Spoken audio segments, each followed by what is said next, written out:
Jungle Visions, following the call through Costa Rica's wild heart. The road to Osa, a waterfall calling, and the jungle that remembered me. This is part 2 of a 3-part series about intuition, sacred land, and the unexpected creation of Arca in Costa Rica.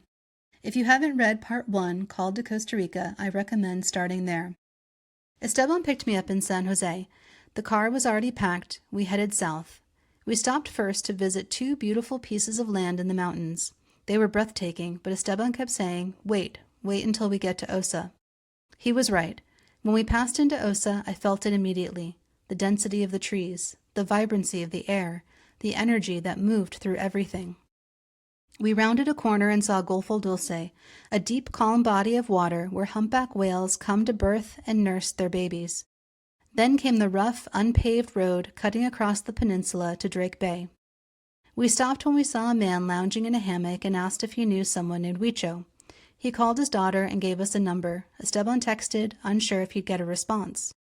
By nightfall, the phone rang. It was Huicho. He remembered Esteban and invited us to meet him the next morning. We arrived early. Huicho, a small man with a weathered face, welcomed us as if he'd been expecting us for years. I've been waiting, he said. Not just today. Waiting. We hiked into the jungle. I followed behind the men, letting the land speak to me.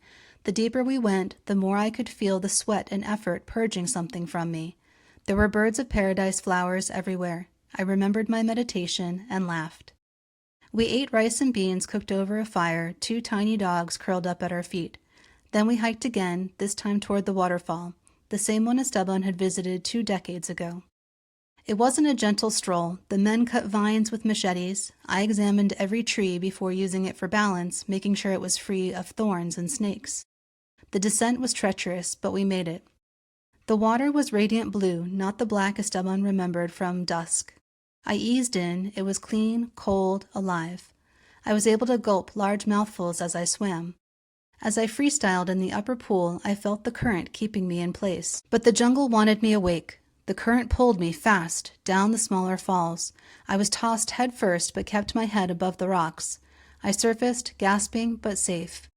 We all knew what could have happened. I was lucky. On the long hike back, it rained. It felt like a blessing. I turned to see Huicho wrapped under a plastic sheet. It was him, the vision I had seen that first night with Esteban.